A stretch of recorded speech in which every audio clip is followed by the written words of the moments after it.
नमस्कार मित्र हो, मी गार्गी. माझ्या शब्दनिरंतराच्या प्रवासात तुम्हा सर्वांचं मनापासून स्वागत. चितमपल्ली सरांनी लिहिलेल्या निळावंती या पुस्तकाचा परिचय मी आपल्याला करून दिला होताच. आज त्याच पुस्तकातील एक छानसा अभ्यासपूर्ण लेख आज आपण सोबत अभ्यासणार आहोत. लेखाचं नाव आहे मुंग्यांतील गुलामी. 1994 साली हा लेख सर्वप्रथम प्रकाशित झाला होता. सर लिहितात, भर उन्हाच्या कारात थोडा वेळ सावलीला थांबावं म्हणून मी मोहरानात प्रवेश केला. मोहाची रुंद पानं जमिनीवर अंथरून त्यावर आडवा झालो. माझं लक्ष वर झाडाकडे गेलं. फुटबॉलच्या आकारे एवढी पानांची घरटी जिकडे तिकडे दिसत होती. जिथे 2 पानं एकमेकांना जोडली होती तिथे पांढरी रेषा दिसत होती. इतक्यात झाडावरून लाल रंगाच्या 3-4 मुंग्या अंगावर पडल्या. त्या मानेवरून खांद्याकडे गेल्या. तेव्हा त्या भागाची अशी काही आग लागली की शेवटी शर्ट काढून झटकावा लागला. तेव्हा आढळून आलं की त्या शर्टाला चिकटून बसल्या होत्या. त्यांचंच हे कृत्य होतं. नकळत मला त्यांनी कडकडून चावा घेतला होता. नंतर मात्र मी सावरून बसलो. आजूबाजूला एनाडीची झुडपं दिसत होती. तिथून उठून जाण्याच्या विचारात असताना माझं लक्ष एनाडीच्या झुडपाखाली गेलं. तिथे लाल मुंग्या आणि काळ्या मुंग्या अगदी लढाईच्या तयारीमध्ये असताना दिसले. अशी दृश्य फार क्वचित पाहायला मिळतात. म्हणून मी तिथे सावरून बसलो. ज्यांनी हल्ला चढविला होता त्या लाल मुंग्या होत्या. असंच एकदा आंब्याच्या झाडावरती पानांनी बनविलेल्या गोलाकार घरट्यांचं निरीक्षण करताना एका घरट्यामध्ये या लाल आणि काळ्या मुंग्या गुण्या गोविंदाने नांदताना मला दिसल्या. मला आश्चर्य वाटून मी त्या घरट्याचं निरीक्षण करू लागलो. ते घरटं लाल मुंग्यांचं होतं यात शंकाच नव्हती. लाल मुंग्यांनी काळ्या मुंग्यांना गुलामासारखं पाळलं होतं. या काळ्या मुंग्यांना त्या जेव्हा अंड्यात होत्या तेव्हापासून लाल मुंग्यांनी पकडलं होतं आणि आपलं गुलाम बनवलं होतं. हा सारा वृत्तांत मी डार्विनच्या ओरिजिन ऑफ स्पेसिस या ग्रंथात वन्यजीवाचे स्वभावतः गुणधर्म या सदरात वाचला होता. परंतु त्याचा प्रत्यय कधी काळी असं जंगलातील भटकंतीत येईल असं वाटलं नव्हतं. डार्विनच्या पुस्तकातील या लाल आणि काळ्या मुंग्यांच्या मालक गुलाम संबंधांविषयी तपशील विस्मरणात जात असता आत्ताचं हे दृश्य अचानक दिसलं.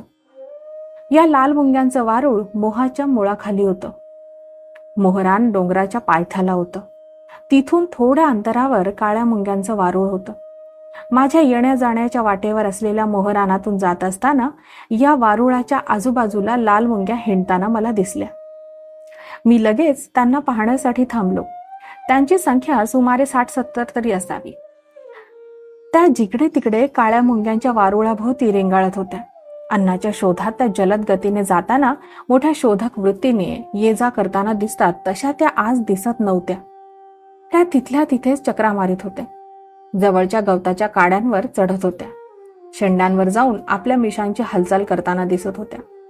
मध्येच 2 मुंग्या एकमेकींच्या तोंडाजवळ तोंड नेऊन काहीतरी हितगुज करीत. अशा वेळी त्यांच्या मिशीची बरीच हालचाल होई. बराच वेळ निरीक्षण केल्यावर आढळून आलं की त्या टोळक्यांचं इथे जमणं निरुद्देश नव्हतं. त्यांच्या येणाऱ्या खास पलटणीसाठी ही प्राथमिक स्वरूपाची टेहळणी होती. काळ्या मुंग्या अस्वस्थ दिसल्या. एखाद्या काळ्या मुंगीची अवचित भेट की काळी मुंगी लगेचच वळण घेऊन वेगाने आपलं वारूळ गाठायची. मुळाच्या जाळीत जमलेल्या आपल्या बांधवांना जाऊन मिसळायची. या काळ्या मुंग्यांचा जमाव जणू लाल मुंग्यांनी लादलेल्या युद्धाला कसं तोंड द्यायचं याचा विचार करायला जमला असावा. लढाईपूर्वी टेहळणीला निघालेल्या या लाल मुंग्यांचं हे काम 2-3 दिवस तरी चालू होतं. लहान सहान पलटणी करून लाल मुंग्या काळ्या मुंग्यांच्या वारुळाजवळ कूच करीत होत्या. वारुळाजवळ आपसात त्यांच्यात चकमकही उडत होती. काळ्या मुंग्या लाल मुंग्यांवर जीवाची बाजी लावून तुटून पडायच्या, परंतु लाल मुंग्या धीम्या गतीने वारुळाकडे चाल करीत होत्या. वाटेत भेटलेल्या काळ्या मुंग्यांना त्या डसायच्या. तीक्ष्ण चावा घेऊन धडापासून त्यांचं मुंडकं अलग करायच्या. डोंगरावरून लाल मुंग्यांचं सैन्य खाली वारुळाकडे कूच करीत होतं. 1-1.5 तासाच्या अवधीत ते वारुळापासून 2-3 हात अंतरावर पोहोचलं. सैन्याच्या शिस्तीप्रमाणे इथून ते 3 भागांमध्ये विभागलं गेलं. त्यातील एका तुकडीने सरळ वारुळावर हल्ला चढविला. बाकी 2 तुकड्या सांडशीच्या आकारात जाऊ लागल्या. हे सारं पाहून मी आश्चर्याने थक्क झालो. त्या जागेला जबर युद्धभूमीचं स्वरूप आलं होतं. वरून नजर टाकली की त्यांची व्यूहरचना लक्षात येई. पहिली तुकडी आता गवतावरून धावत होती. दुसरी आणि तिसरी तुकडी वारुळाकडे आगेकूच करीत होती. पहिल्या तुकडीशी सामना करीत असलेल्या काळ्या मुंग्यांना इतर 2 तुकड्यांच्या हालचालीची कल्पनाही नव्हती. शेवटी काळ्या मुंग्यांना कळून चुकलं की लाल मुंग्यांच्या घेरावात त्या पूर्णपणे अडकून पडल्या आहेत. तेव्हा मात्र हताश होऊन त्या जगण्याची इच्छाच गमावून बसल्या. लाल मुंग्यांनी काळ्या मुंग्यांना जसं चोहूकडून धरलं तशा त्या वाट फुटेल तिकडे सैरावैरा धावू लागल्या. काही मुंग्या तर या प्रयत्नात सरळ लाल मुंग्यांच्या आयत्या वाटेतच सापडल्या. लाल मुंग्यांनी त्यांना लगेचच ठार मारलं. काही काळ्या मुंग्यांनी आपल्या वारुळात प्रवेश केला. वारुळातील काही अंडी त्यांनी प्रवेशद्वाराजवळ एकत्रित करायला सुरुवात केली. काही जणी अंडी तोंडात धरून ती सुरक्षित ठिकाणी ठेवण्यासाठी जाऊ लागल्या. परंतु हे सारं करायला त्यांना फार उशीर झाला होता. वारुळाभोवती घेराव करून आगेकूच करणाऱ्या या लाल सेनेने वारुळाचा सारा भाग व्यापून टाकला. जिकडे तिकडे मुंग्यांचे पुंजके दिसू लागले. काळ्या मुंग्यांच्या जबड्यात अंडी होती. त्यांचा पाठलाग लाल मुंग्या करीत होत्या. तोंडातील अंडी सोडून देण्यास त्यांना भाग पाडत होत्या. प्रतिकार केला की लगेच त्यांना ठार करण्यात येई. काही भित्र्या काळ्या मुंग्या जेव्हा समोर लाल मुंग्या दिसताच तोंडातील अंडी टाकून लगेच पळून जात आणि स्वतःचा जीव वाचवीत. साऱ्या क्षेत्राला युद्धभूमीचं स्वरूप आलं होतं. दोन्ही पक्षातील मुंग्यांची डोकी धडा वेगळी झालेली दिसत. मृत्यूचं थैमान माजलं होतं. कसाबसा जीव वाचवून काही काळ्या मुंग्या या मृतांच्या सड्यातून धावत होत्या, तर काही काळ्या मुंग्या त्यांनी सोडून दिलेली अंडी गोळा करून परत आपल्या तळाकडे कूच करीत होत्या. दुसऱ्या दिवशी सकाळी लवकरच मी त्या ठिकाणी पोहोचलो. युद्धविराम झाल्याचं मला आढळून आलं. काळ्या मुंग्यांचं वारूळ ओस पडलं होतं. जखमी आणि मृत मुंग्यांचा तिथे ढीग पडला होता.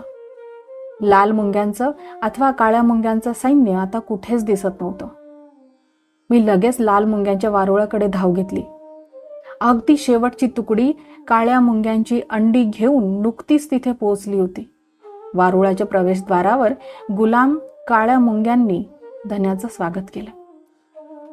वन्यजीवात अशा प्रकारची जीवघेणी युद्ध होत नाहीत. काळ्या मुंग्यांना गुलाम करणाऱ्या लाल मुंग्या त्याला अपवाद आहेत. एरवी स्वतःचा जीव वाचविण्याकरता त्यांच्यात झुंजी होतात किंवा त्या भक्ष्यावर हल्लाही करतात. मोर कीटक किंवा मुंगी मारच्या रूपाने देखील मुंग्यांना शत्रू आहेत.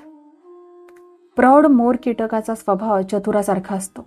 दिसायला निष्पाप, परंतु अर्भकावस्थेत तो एखाद्या राक्षसासारखा खदाड असतो. त्याकरिता भक्ष्य तो मोठ्या युक्तीने पकडतो. अर्भकावस्थेत त्याचं शरीर गोलाकार असून डोकं मोठं असतं. त्याचा जबडा सांडशीसारखा असतो. मेळघाटातील सीमाडोह येथील सिपना नदी पाऊस पडताच दुथडी भरून वाहायची. तेव्हा नदीकाठच्या दोन्ही बाजूंना असलेल्या झाडाझुडपांभोवती बारीक रेतीचा थर साचायचा. तो किंचित सुकला की कीटक सृष्टीमध्ये नेमकं काय सुरू आहे याचं निरीक्षण करण्यासाठी मी सकाळीच काठाकाठाने जाऊ लागायचो. इथल्या भुसभुशीत जमिनीवर अक्षरशः शेकडो छिद्र दिसत, आकाराने शंकूसारखी, अर्धा अधिक इंच खोल. तुम्हाला माहिती आहेच की मुंग्यांइतकं उद्योगी कोणी नसतं. सारख्या घाई गडबडीत त्या इकडून तिकडे जाताना दिसतात. कुठे कुठे त्या अडखळतात, खाली पडतात, परंतु पुन्हा उठून पूर्ववत चालू लागतात. अशा मुंग्यांच्या वाटेवर ही छिद्र दिसत. त्या छिद्रांमध्ये एखाद दुसरी मुंगी कोलमडून पडे. मात्र तिला त्या छिद्रातून परत बाहेर पडता येत नसे. ती वर चढण्याचा प्रयत्न करी, परंतु प्रत्येक वेळी रेती ढासळल्याने ती खाली पडू. या संधीची वाट पाहत त्या छिद्राच्या तळात मोर कीटक दडून बसलेला असे. मुंगीला लगेचच रेतीत ओढून तो तिच्या शरीरातील द्रव शोषून घेई.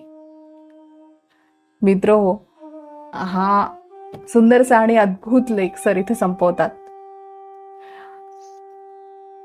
या अद्भुत लेखामधल्या लाल मुंग्या, काळ्या मुंग्या, त्यांची वारुळं, त्यांचं युद्ध, त्यांची युद्धामध्ये त्यांनी आखलेली रणनीती, सगळं काही अद्भुत. आपण वारुळं बरीचशी बघितली असणार, परंतु तिथे अशा प्रकारची चालणारी धुमश्चक्री पाहण्याचा योग मात्र सरांच्या वाट्याला. कारण कित्येक वेळा निसर्गाने स्वतःहून सरांना स्वतःची बरीचशी गुपितं उलगडून दाखवली आहेत. सरांच्या शब्दांमधून हे सारं काही आपल्याला अनुभवायला मिळत आहे, हेही आपलं नशीब. तुम्हा सर्वांना हा लेख कसा वाटला हे मला कळवा. आता मी थांबते. आपण लवकर भेटू एखाद्या सुंदरशा लेखासह किंवा एखाद्या छानशा पुस्तकाच्या परिचयासह. तोपर्यंत आजच्या या लेखावर चिंतन करा आणि भरपूर वाचन करा. धन्यवाद.